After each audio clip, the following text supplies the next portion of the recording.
Guys कैसे हो आप सब लोग। गाइज़ आज हम स्टार्ट कर रहे हैं हमारी नोड जेएस की सीरीज़। और इस नोड जेएस की सीरीज़ में आपको जो ऑलरेडी रिक्वायरमेंट है वो है कि आपको जावास्क्रिप्ट आनी चाहिए। जावास्क्रिप्ट के कुछ कॉन्सेप्ट से आपको फेमिलियर होना पड़ेगा। अगर वो सब आते हैं तो आप नोड जेएस स्टार्ट कर सकते हैं। गाइज़ नोड जेएस स्टार्ट करने से पहले मैं आपको एक चीज़ पहले से क्लियर करना चाहता हूँ कि आपको जो जावास्क्रिप्ट के कुछ फंडामेंटल कॉन्सेप्ट है वो आपको ऑलरेडी आने चाहिए, आपके क्लियर होने चाहिए। जैसे वेरिएबल्स, ऑब्जेक्ट, एरे, या आप कॉलबैक्स कह सकते हो, जो हमारे एसिंक्रोनस प्रोग्रामिंग के कॉन्सेप्ट है वो भी आपको आने चाहिए। प्रोमिसेस आने चाहिए, कॉलबैक्स आपको आने चाहिए, एसिंक अवेट आपको आना चाहिए। इसके साथ साथ आपको ECMAScript 6+ के भी फीचर्स आने चाहिए। इस क्या होता है कि ये सब कॉन्सेप्ट हमारे नोड जेएस में बहुत ज़्यादा यूज़ होते हैं और नोड जेएस का सिंटैक्स भी इन्हीं फंडामेंटल्स के बेस पर होता है। तो गाइस स्टार्ट करते हैं हम हमारी नोड जेएस की सीरीज़। सबसे पहले हम देखते हैं नोड जेएस क्या है। नोड जेएस एक जावास्क्रिप्ट रन टाइम एनवायरनमेंट है जो हमारे जावास्क्रिप्ट कोड को बैकएंड पे मतलब ब्राउज़र के आउटसाइड रन करने में हेल्प करता है। नोड जेएस हमें एक ऐसा इन्वायरमेंट प्रोवाइड करवाता है जो जिससे जावास्क्रिप्ट हमारी इजीली एफिशिएंट और फास्ट तरीके से रन कर सके। इसके लिए वो यूज़ करता है जावास्क्रिप्ट का V8 इंजन, जो कि गूगल ने बनाया था क्रोम ब्राउज़र के लिए। ये बहुत बड़ी टर्म आ गई कि V8 जावास्क्रिप्ट इंजन क्या होता है। तो ये एक इंजन होता है जो हमारे जावास्क्रिप्ट के कोड को मशीन कोड में कन्वर्ट करता है। तो नोड जेएस हमारा V8 इंजन यूज़ में लेती है जावास्क्रिप्ट का, जो कि हमारे जावास्क्रिप्ट कोड को मशीन कोड में कन्वर्ट कर देता है। सिंपल सा ये मीनिंग है इसका गाइज। और फिर नोड जेएस हमारी काफ़ी ज़्यादा एडवांस लैंग्वेज है। ये काफ़ी मोस्ट पॉपुलर है और वर्ल्ड में इसको प्रोडक्शन लेवल पे काफ़ी ज़्यादा यूज़ किया जाता है। इसे हम मतलब API बिल्ड कर सकते हैं, सर्वर बना सकते हैं, वेब सर्वर्स बना सकते हैं, काफ़ी कुछ कर सकते हैं। तो ये बहुत ही फास्ट एफिशिएंटली हमारे सॉफ्टवेयर को बिल्ड कर देती है। और जेएस हमारी जो यूज़ होती है वो आइडियल रहती है हमारे रियल टाइम एप्लीकेशंस के लिए। और चैट एप्लीकेशंस हो गई, जैसे गेमिंग हो गई, या फिर लाइव अपडेट से रिलेटेड सॉफ्टवेयर हो गए, इन सब चीज़ों को बनाने के लिए काफ़ी ज़्यादा पॉपुलर है। और इस चीज़ में जावास्क्रिप्ट डेवलपर के लिए काफ़ी इजी काम हो जाता है, क्योंकि जावास्क्रिप्ट डेवलपर को क्लाइंट साइड के बाद डायरेक्ट सर्वर साइड पर अगर कुछ प्रोजेक्ट बनाने हो तो वो डायरेक्टली जावास्क्रिप्ट को ही यूज़ कर सकता है, नोड जेएस को यूज़ कर सकता है। हमारा जो डेवलपमेंट टाइम है वो काफ़ी ज़्यादा रिड्यूस हो जाता है, क्योंकि सेम लैंग्वेज होती है, सेम कॉन्सेप्ट होते हैं।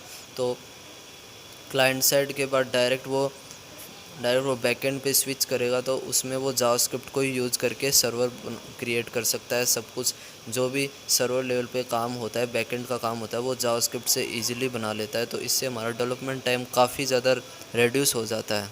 जैसे हमारी लार्ज कम्युनिटी सपोर्टेबल होती है, इसका मतलब क्या होता है कि आपको कोई प्रॉब्लम नहीं आने वाली। जावास्क्रिप्ट से रिलेटेड मतलब नोड जेएस से रिलेटेड जितने भी आपको रिसोर्स है, कोड है, जो कुछ भी है वो आपको इंटरनेट पर इजीली अवेलेबल हो जाता है, क्योंकि ये काफ़ी ज़्यादा पॉपुलर है, इसको वर्ल्ड वाइड यूज़ किया जाता है। तो आपको कोई भी प्रॉब्लम आने वाली नहीं है, ये एक लार्ज कम्युनिटी सपोर्टेबल है। और दूसरी चीज़ ये है कि ये मतलब हमारी बड़ी बड़ी कंपनियां नोड जेएस को यूज़ करती है, जैसे कि लिंक्डइन, पेपैल, या फिर हम बोल सकते हैं नेटफ्लिक्स भी यूज़ करती है। नोड जेएस के मेन फीचर्स देखते हैं, क्या क्या ये मेन फीचर यूज़ में लेती है। सबसे पहले तो ये एक इवेंट ड्राइवन स्ट्रक्चर को फॉलो करती है, इवेंट ड्राइवन आर्किटेक्चर को फॉलो करती है। यहाँ पे इवेंट ड्राइवन आर्किटेक्चर एक बहुत बड़ी टर्म है, इस पे मैं अलग से सेपरेट वीडियो बनाऊँगा, तो वहाँ पर मैं डिटेल में बताऊँगा इवेंट ड्राइवन आर्किटेक्चर क्या होता है।